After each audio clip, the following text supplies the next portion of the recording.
Very African. Come and settle this and see what happens. Coming from a zero, coming with a pencil. Fucking lesson is the new flow. Walking in my big black book. Listen to earth, eating herbs and fruits. Awake me by the mouth in the river. And that's the fire for the soul that I deliver. The house is from the sand to the sky. And you want to measure how high. It likes to build you, your mind. It's a part of sparks you're on practice. Come on, the devil's coming, you burn. I can touch your culture with the stupid black word. You pass yours because you put your high level. That's your please. Get yourself together. You're in the killer. Chocolate and vanilla. Coca-Cola man, spring on fibers and gorillas, please. Because it's stuck in a mix. My husband is boy. You got in a fit. I see you smoke cold and don't preach rap time. From all next to the sun, that's immortal act time. The sun down speak. The people of the strong want to listen to the people. How? People that invented. People travel from Atlantic. You copycat will never know. We need the book will never flow. But that's another flow. You know people, but this I never step. I'm a travel movie, never hasn't figured yet. When you listen on sword and shield, what's the higher level if this shit ain't real? My magic, what you gonna do? Before you step before the rebels claim on you, I have to warn you, but your mind won't change. You just in my office. If I want to burn her, you just burn Florida. By the president, as a preacher, we can't like that, like this. Against the world, a stronger originally from the land that the door through the street, fighting wars in the street. It's upgrade, history is the day. The purpose, but not the other day. The warriors, we mastered. The river that constantly tested. You've always thought of the story. It's coming, but that's another story. Many people forgot where they came. Religion but the living is lame. How you living? Know it now. Living immortals, the times of the sundown. Teaching God to be what it was for the kids and the kids now be. I see that's my fate ain't black.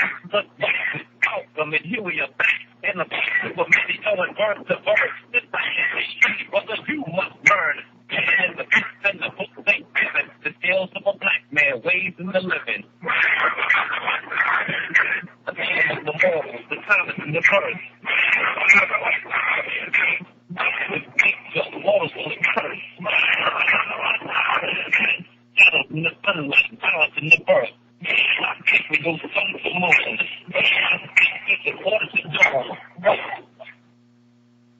All right. Just getting it started off, getting the energy right tonight on the Black Wall Street Show. We're so glad to be on the air, so glad to be on HarambeeRadio with Brother Delani, and I'm so glad for the show that came before us that set the tone for the night and dropped some positive knowledge. I was on the line just listening to my brother, and he was just inspiring me and giving me some motivation and cause for what I'm doing tonight. So tonight, brothers and sisters, great show lined up for you tonight.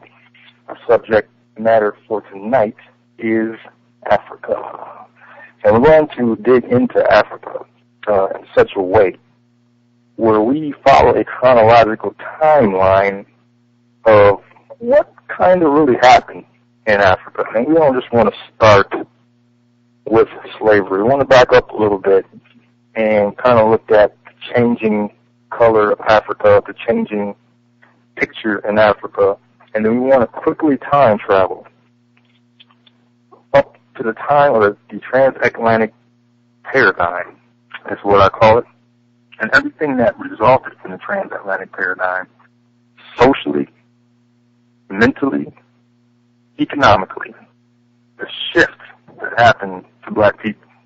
And from that point, we want to look at what happened during that period of chattel slavery here in America, and we want to take it to just a little bit further to the modern times to look at what the effect was and where are we going today. was definitely headed back towards Eastern because the Grand River Lighter was teaching you. And we want to talk about the current opportunities in Africa. We got some great guests on our line tonight. I'm definitely honored to have my brother with me on the show, Mr. Jonathan Sinclair, who is the president of Black Wall Street, so he's definitely going to grace us with this beautiful mind tonight. Also, we're expecting to have Brother Khaled Genesis on the line tonight. Khaled is an entrepreneur who, when I tell you the brother loves Africa, it's in his DNA. He's destined, according to what he tells me, and the way I interpret it, is that he's going to go back to the earth on that soil. So definitely an honor to have a brother on tonight, and we do hope to have another brother on tonight, and if he's not able to join us for personal reasons, author Shaka Dolo was scheduled to be on the show tonight. Shaka is the author of a couple wonderful books on the Genesis of the Bible, and much beautiful, great history in there. And also, he also has a book about black marriage and relationships. The unique thing about Brother Shaka is that he was born in Liberia, and he grew up with an upbringing that I think that we will find very interesting. Because he once told me a story about the people that went over the river. And his grandfather used to tell him that story. He never understood the people who went over the river.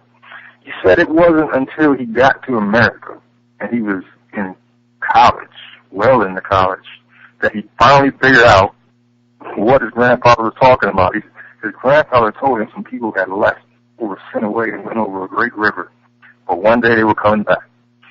So a very, very moving story about that. But what that does is kind of give you the perspective of kind of how we were lost from that continent. And we want to hear from Shaka what the perspective of the African black man is in Africa, of black people in America. What did they know about our transatlantic voyage? And what reaction was going over there? Was it even talk? Was it like, oh man, people left here by the thousands on a boat, it's like, where did they go, We kind of wonder over the conversation. Well, why didn't somebody come and get us?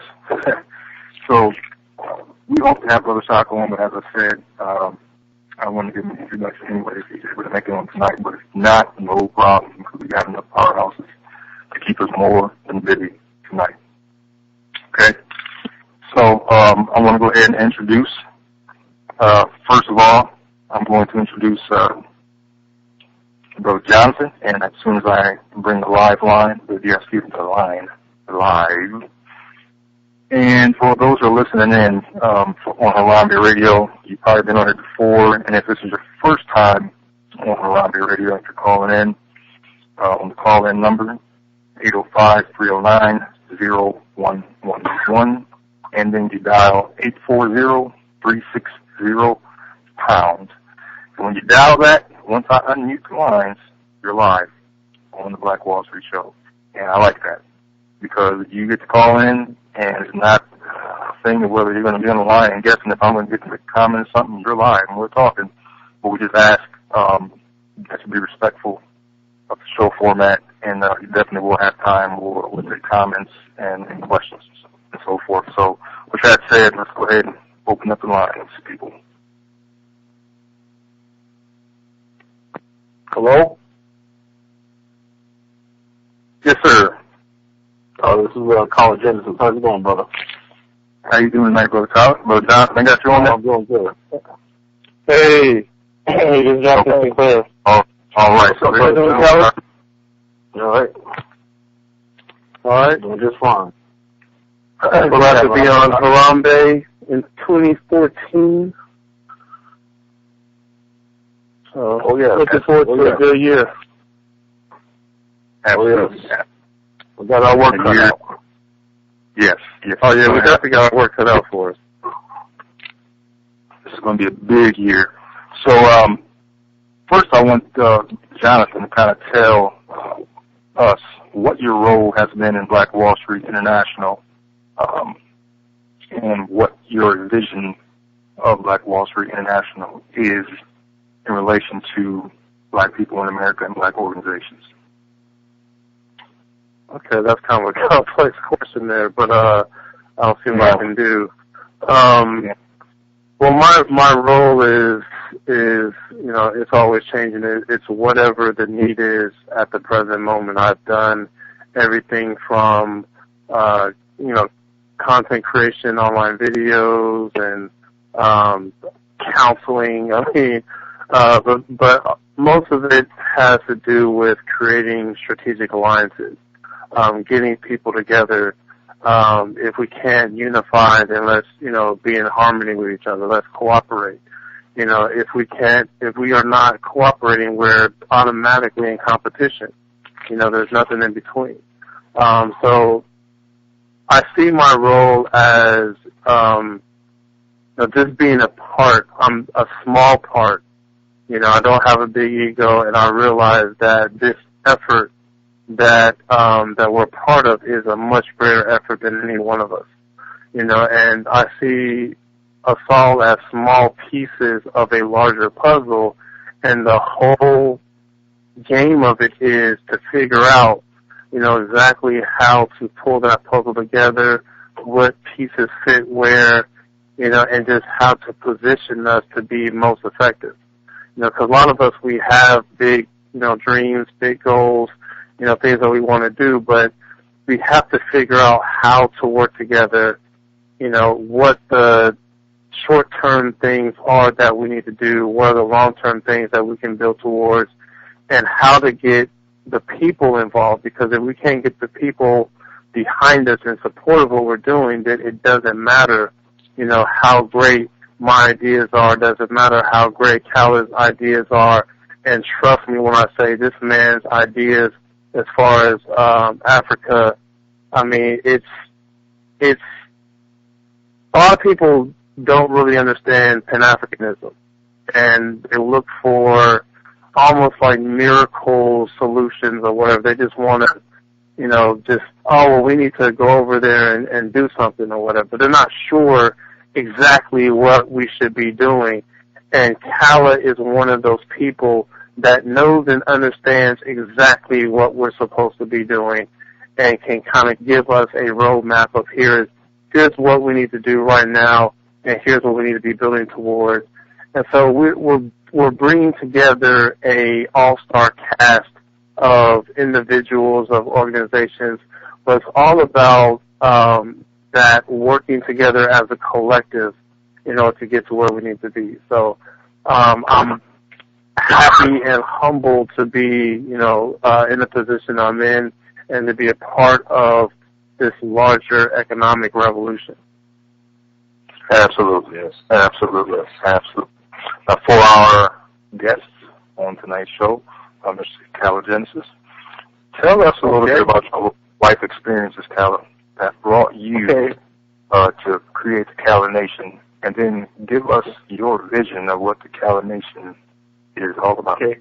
I had the idea for Kala Nation. Kala means in the Mandi, in the Bambara, the Malinka, and the Vai language means circle or tribe or family or like a nucleus, So everything we do involving a group, right? A state encompasses what? Cities, counties, smaller groups, smaller networks. Your family, it goes right down to the family, and even in the individual inside of a family, you're constantly battling yourself, but you know how to put yourself together.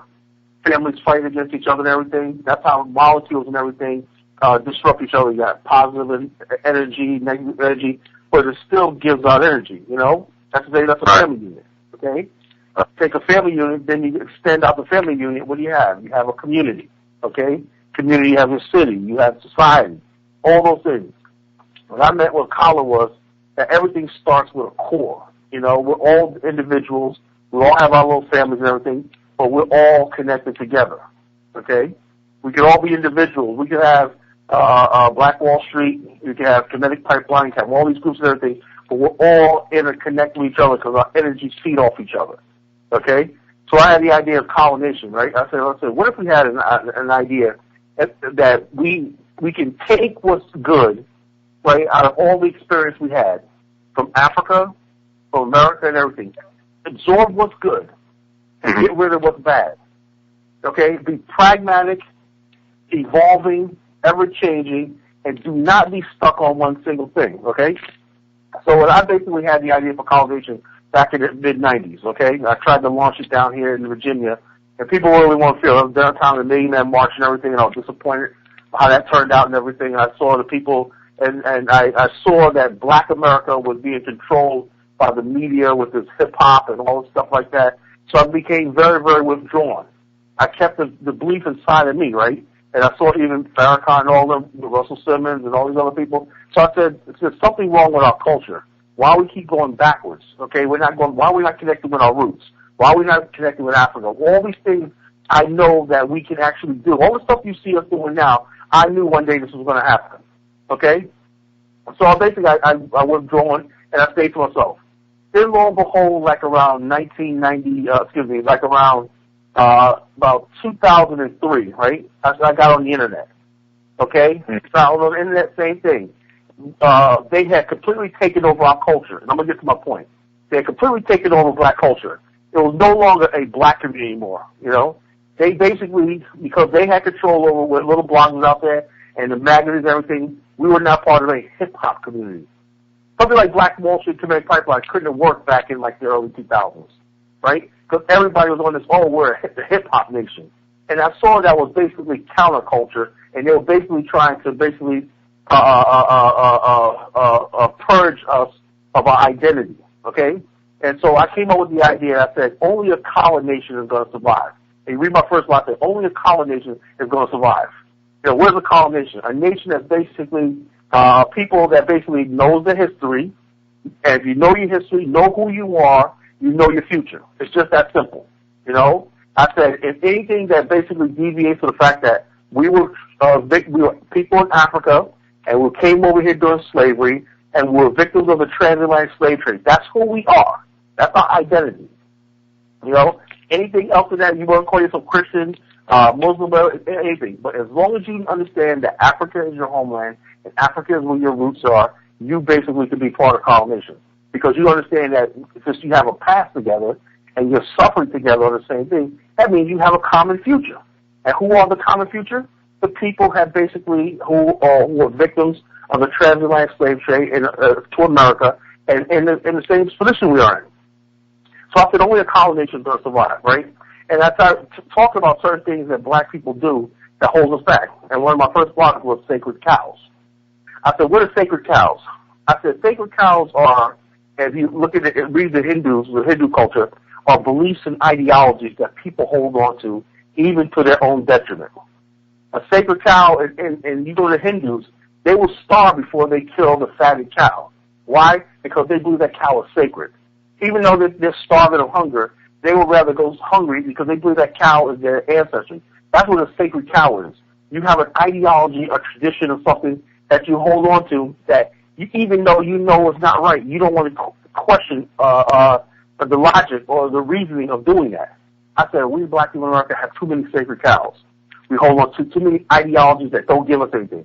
So if we get rid of sacred cows and basically question everything, then we could think clearly, okay? I had an argument today with a sister who came into one of the BAI group to talk about, capitalism is evil, black capitalism is evil.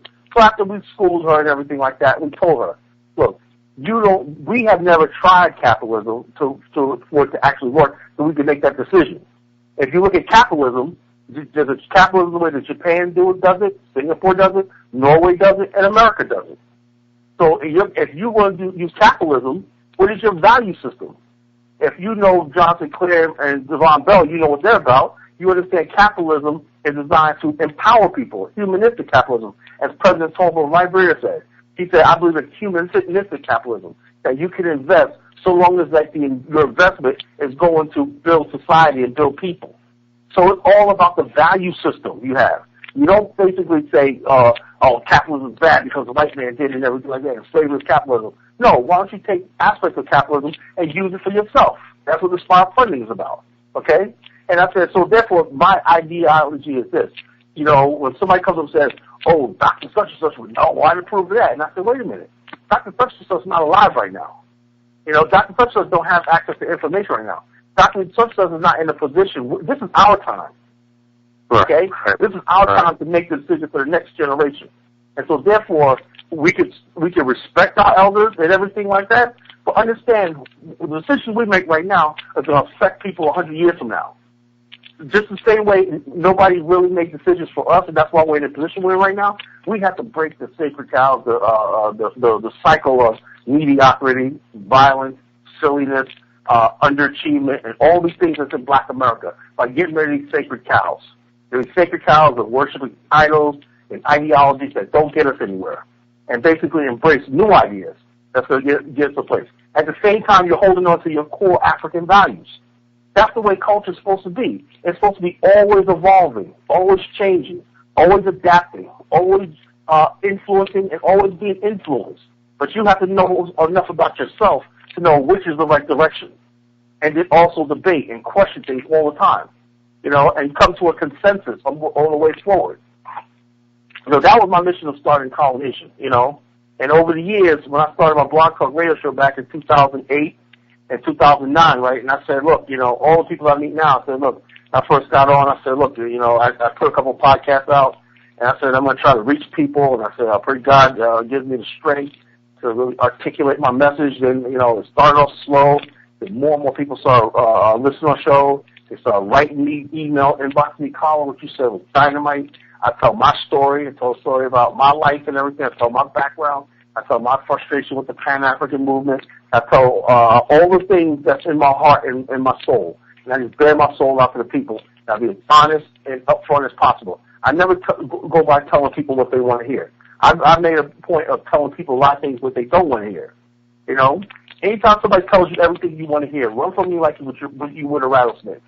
Because we're going to have to make some hard choices in the coming future.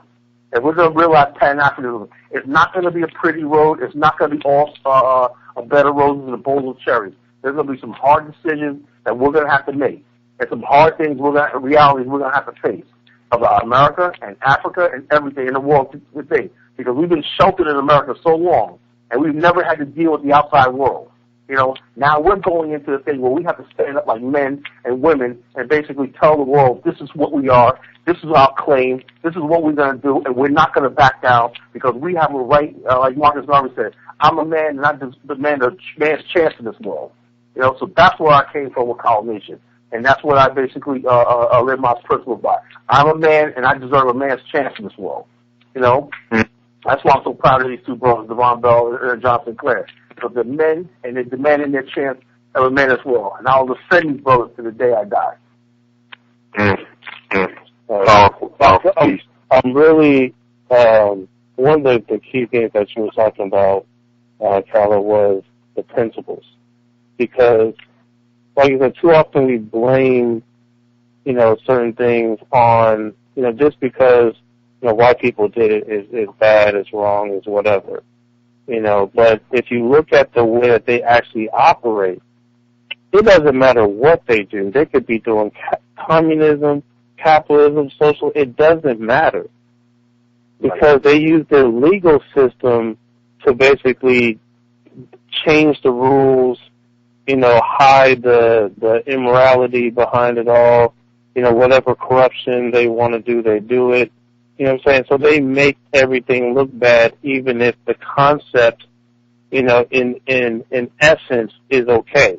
Not saying that I agree with all the, but it kind of goes back to that, the Bruce Lee thing too, is where, you learn all these different styles and you take what's good from all of them, but don't get tied into this, traditional styles and influences. He's one of my biggest influences. I'm a martial artist. I studied Bruce Lee for years, since I was a teenager. Read all his books and everything like that. Absorb what is useful. And I use yin and yang approach to thing. I take yin and yang and merge that and Taoism, and I merge that with Pan-Africanism. And I said, absorb what's useful, right, and get rid of what's useful. And always change, always adapt. Just like the clouds in the sky, the wind, the water. Water's never the same. Clouds are never the same. Wind never blows the same. So therefore, our approach to life has to be different. Always vary, adjusting to the circumstances. question everything, and it make sure we create harmony, that things go things. But when you have an ideology, I can't do that because this, that's not exactly what Dr. Such wrote in the book, right. Backwardness. And a lot of the martial arts styles emulate nature.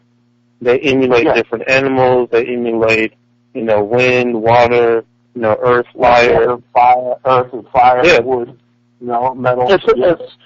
And so if we look at economics, and other things that we need to do in order to get free, you know what I'm saying? We also have to learn how to emulate nature. Because nature does exactly what you're talking about. It adapts. It changes with the environment. One of the things that I really looked at when I was creating one of our first videos to kind of talk about the strategy behind Black Wall Street, I was looking at the water cycle. If you think about how water flows, and then you think about currency.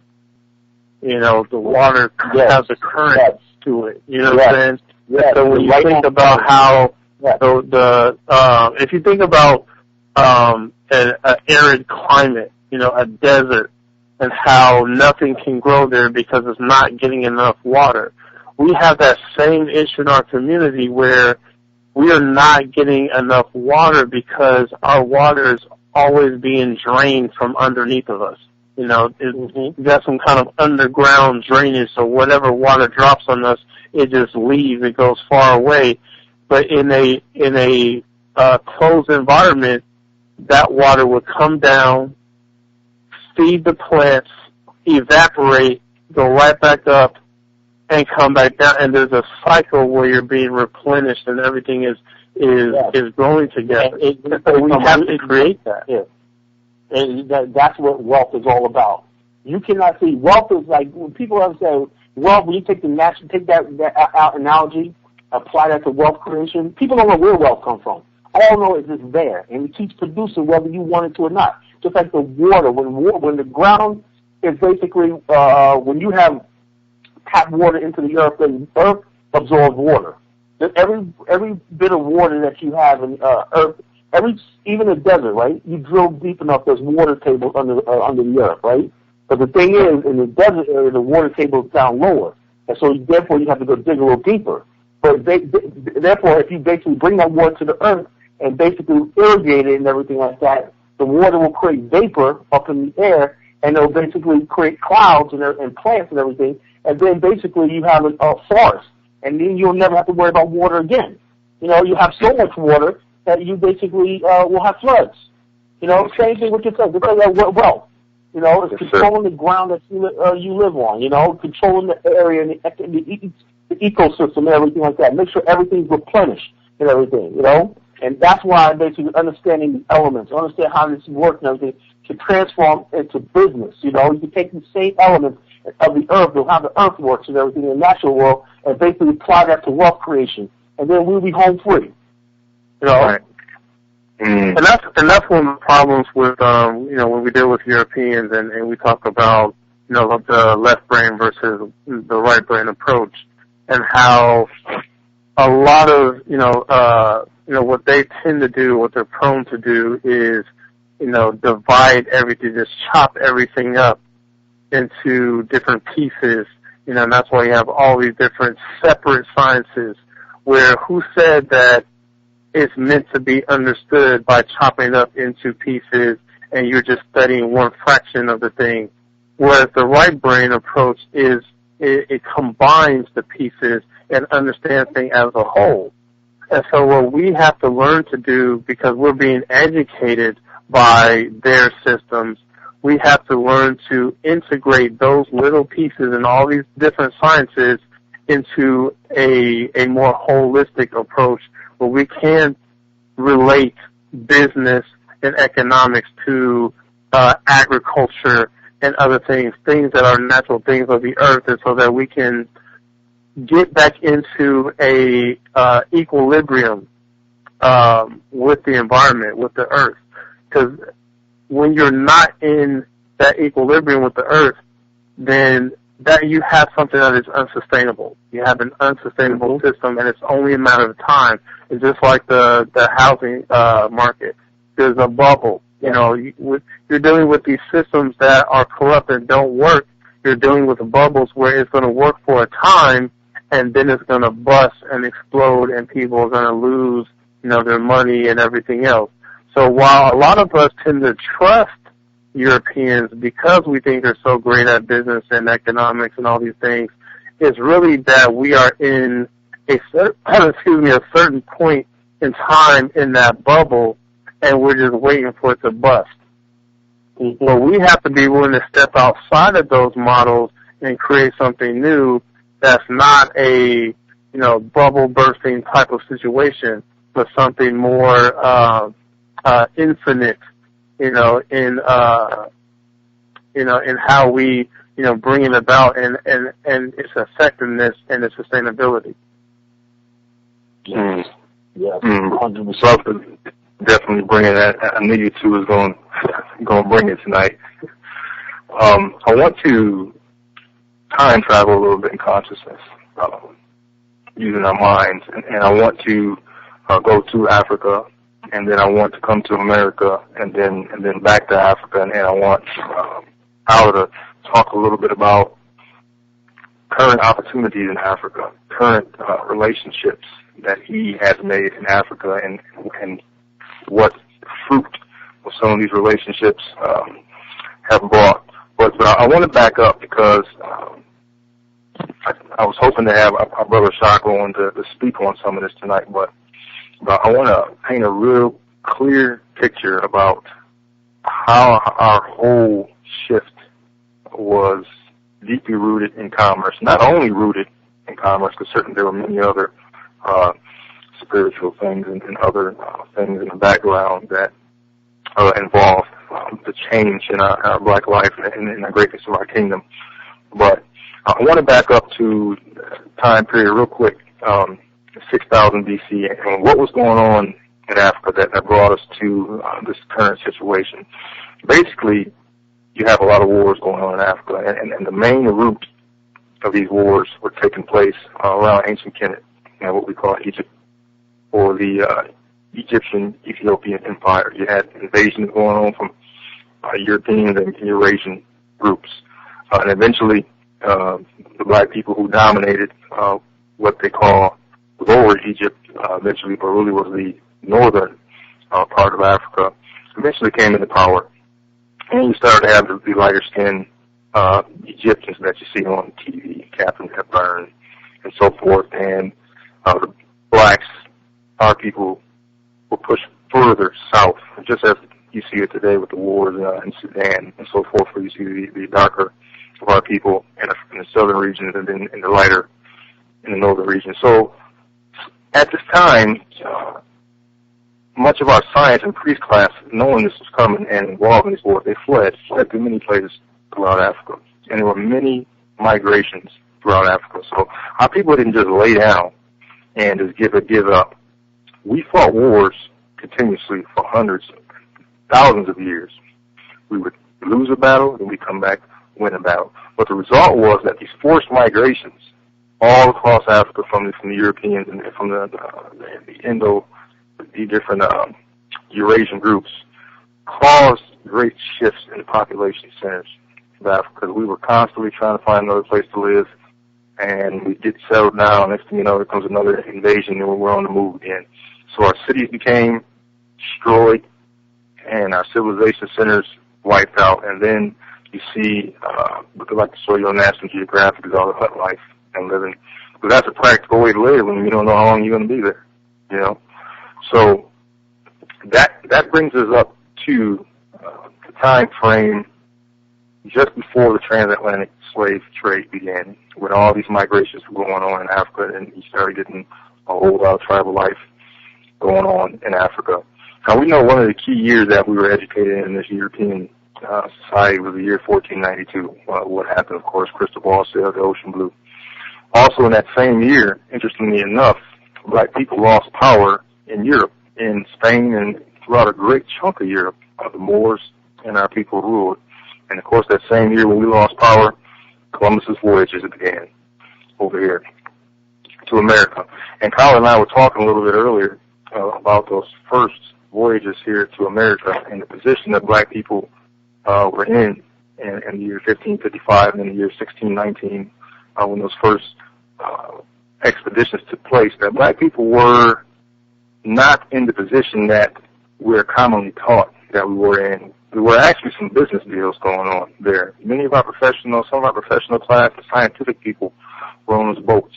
And we were assisting them in commerce and assisting them in setting up a new civilization. Of course, when we got over here, things began to flip quickly.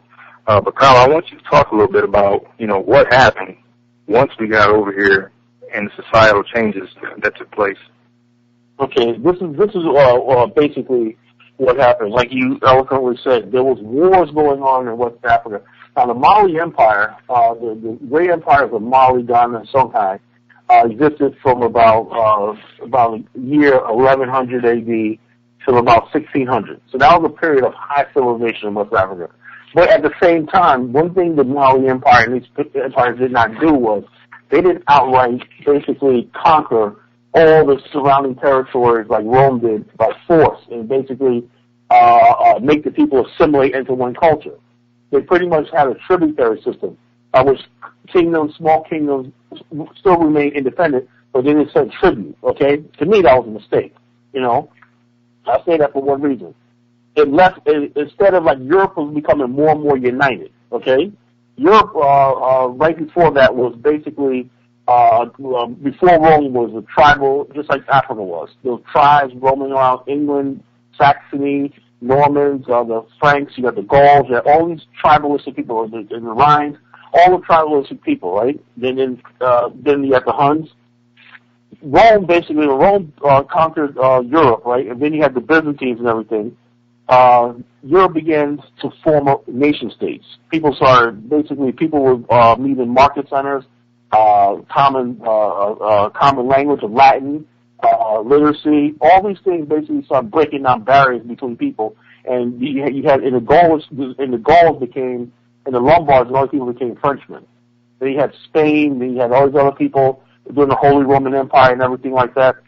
And you had the Moorish occupation of Spain, which basically, so you had the Christian civilization in Spain, and you had the Moorish civilization in Spain. And then basically, the Spanish united around the Christian thing in common, and then they became Spain. And same thing with Portugal, and then eventually Great Britain. All these people during the Habsburgs and the Holy Roman Empire and the Byzantines and everything broke down barriers that basically made these areas being governed by as republics, emerged as a republic.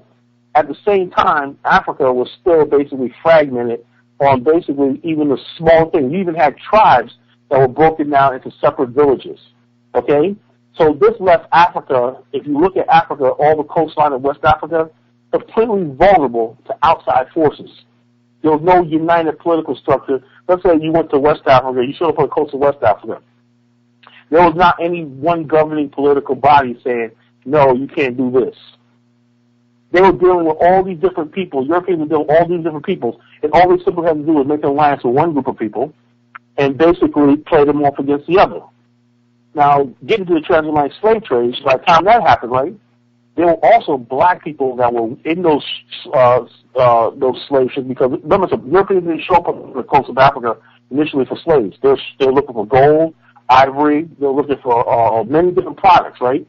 But as the New World, they began to settle the New World, they found that the local Indians could not do work that they wanted to do, like clearing fields and planting crops and everything. So they basically looked to Africa to procure labor. And at first it had nothing to do with slaves, but Africans were trading slaves, and all the Portuguese did was buy a few slaves and bring them over there. And other Europeans looked at the thing and said, wow, we can even go to Africa and get slaves. But then after a while, many kingdoms of Africa start saying, wait a minute here, this is causing rift here, You said that the people going over there, but they're not coming back, and whatever. And so basically, the Europeans, any sort of resistance to the slave trade, Europeans found that all they had to do was arm one group of people against another one. The reaction to that was Africans became proactive of the slave trade. They're like, well, geez, you know, we saw what the kingdom such and such had, who basically said they didn't want to deal with slaves. They ended up being conquered and sent over themselves. So they began saying, okay, well, to protect ourselves, we got to involve ourselves in the slave trade, you know, and basically import guns and everything like that, and just give the Europeans what they want, because they couldn't. Africa, the demand for slaves was so great that Africans couldn't really resist it. And over the time period, many African kingdoms became corrupted, and they became just as cruel as the Europeans were in the transatlantic slave trade. Now, to the blacks that were basically part of this, right, in the New World, right, what they found was that since the majority of people were black-skinned, right, the black people that lived in Brazil and the Caribbean and that were free, that were what they call Creoles, they call Atlantic Creoles. These were black people that basically had the culture of the Europeans that they were with. You know, like you had the Portuguese Creoles, Spanish Creoles, French Creoles, and all the other people. They were basically culturally assimilated into the European culture model. They started to feel some sort of alliance and kinship with those enslaved. And then the Europeans began to get, over the time period, began to be threatened by the number of black people that were basically, who first started off as slave traders themselves, slave catchers, slave makers and everything. They began being threatened or suspected of the loyalty and of the black people that were living in the New World. And so therefore this idea spiraled into slavery based solely on race. That means that if you're a black man, no matter if you came over as slaves or not, free, you could potentially fall into a situation of lifetime servitude.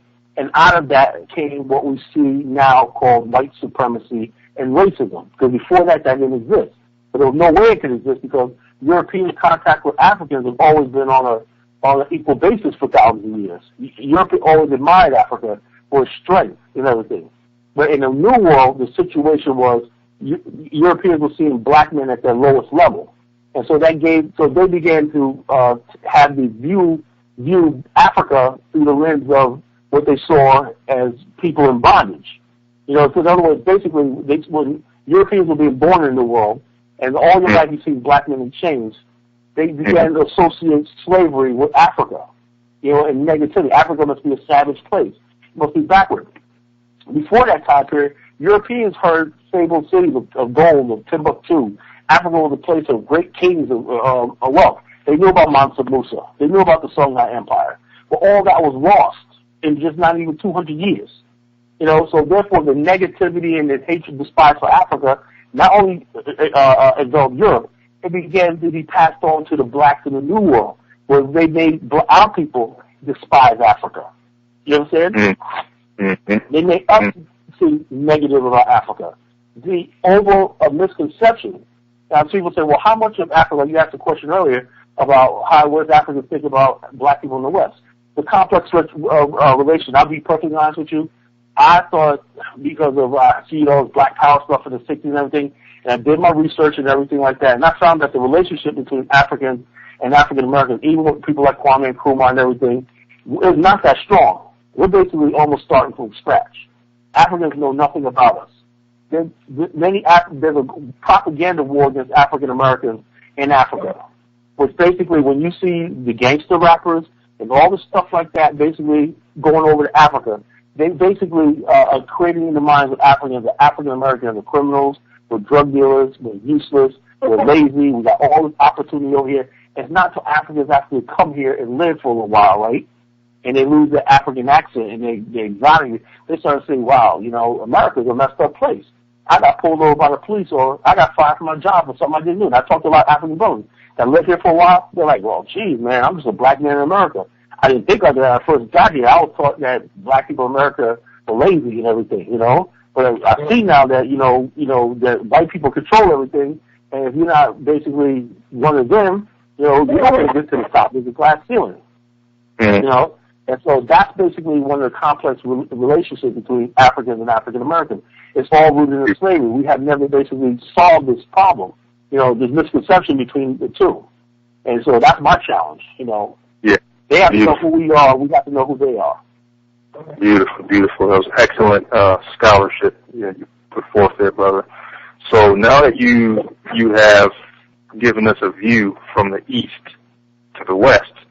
In just a moment here, we're going to take a look back from the west back to the east and where we're going. Right. But I wanted to say real quick, if there are any other callers on the line that want to make a comment as we're getting close to the top of the hour, now is the time to do so. If anyone wants to say anything, please feel free to do so. Any questions or comments on the line?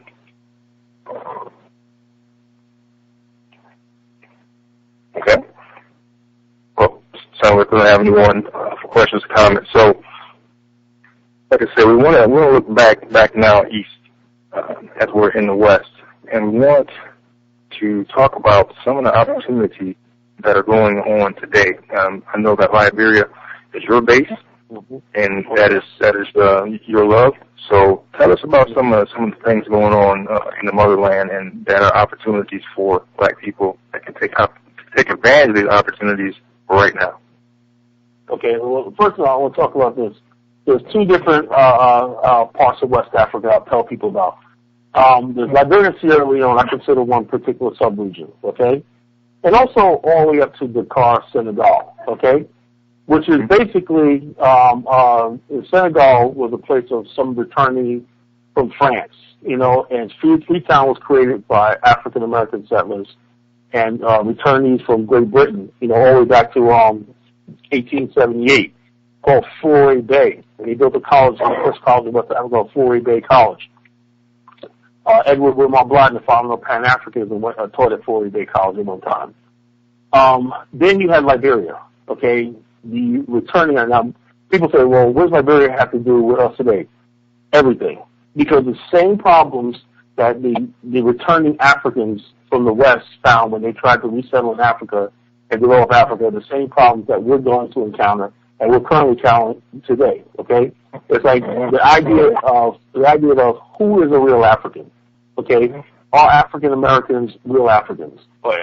Some Africans will say, African Americans aren't real Africans, and some African Americans will say, well, we are Africans, we just basically have a different way of seeing the world, which is true.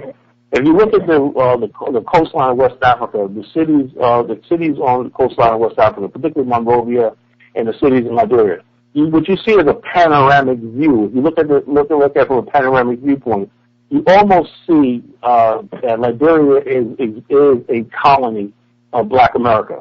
The cities look exactly like they would in the 19th century South in America in the 19th century. So therefore, Liberia is definitely an African American invention. Now, as far as doing business in Africa, doing business right now in Africa is very, very good. But like I said, here's a trick here. Here's a very tricky, and we listen to this very, very carefully, okay? Many Africans, unlike African Americans, right, they do not have the same view towards white people and Caucasians that we do, okay? One of the main reasons why there's colonialism and there's basically tensions between African groups and everything is the presence of white people in West Africa. These European missionaries, stuff like that, they keep tensions between African groups. And I studied this. And I basically busted a few of them outright. I snuck into a Facebook group, and I was basically found, I caught these white guys who were in Liberia basically talking smack about African-American businessmen coming to Liberia and stuff like that, trying to link them with some of the bad aspects of African-American returning history in Liberia. And basically I had to tell these Liberian brothers that these white people don't want us there because they want to exploit you, and basically, and we have a different view of the world. It's when we basically walk down the road and we see a 13-year-old girl in the lap of a white man, what would you do? You're going to say something, right? But in Africa, that's almost like commonplace. I put up a post, and I did a series about European pedophiles coming to Africa. And I had some Africans telling me, well, what are you worried about it for? What's the big deal?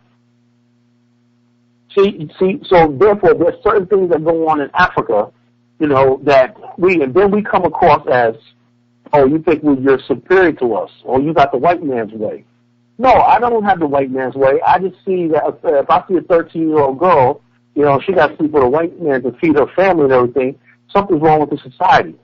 And then some Africans take that as an offense. Who are you to come to Africa? Now, you understand where I'm going with this? Yes, sir. Yes, sir.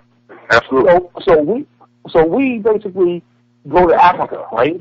And we're going there with our viewpoint, our black unity and all stuff like this. Yeah, peace, my brother, and stuff like that. And you're going to a place in many ways that have not changed in hundreds of years. Okay? But how do you reconcile that? How do you reconcile that? We can't give up our value system, right? And we can't like that because Europeans will go to Africa. They're going there to exploit. They go there and they basically don't care about all the poverty they see and the mismanagement of money and all the stuff they see. They don't care about that. They make money. But when you have African Americans and we go to Africa, we say stuff about that. We say, what about the children? Why do you got these white men in your country running things? Why you got the Arabs here? Why you got the Chinese here? You see what I mean?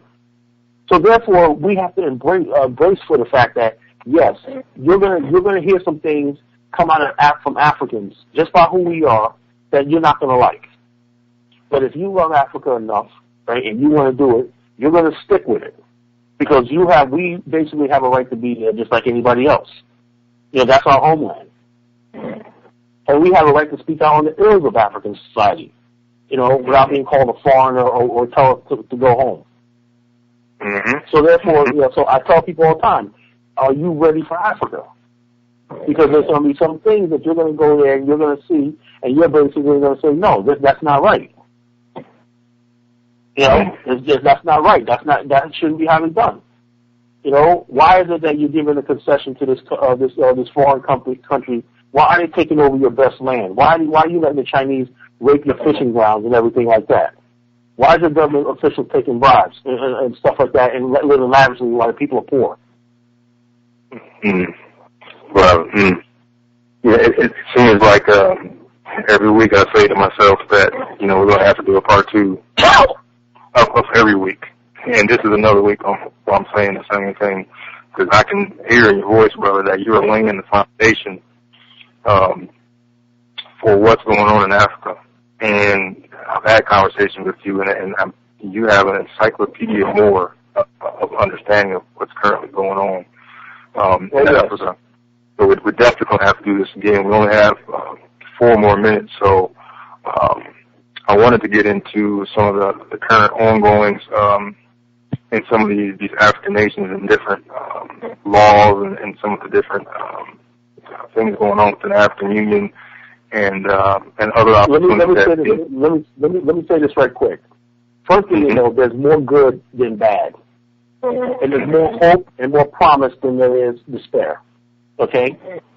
We just basically have to get serious about staking our claim in each African country. We should have an office and base in each African country. We should have communities, business districts like the Black Wall Street District. We should have a Black Wall Street District in every African capital city. Okay? That basically shows our commitment to Africa. Okay? Well, we have the Onyx Stock Exchange in the Black Wall Street Districts and buying land, because I basically have the connections that we can get in Liberia, where we can get access to land, all the land we want. Oil fields, everything. The people that's in my group are now high-level people in the government and on the ground.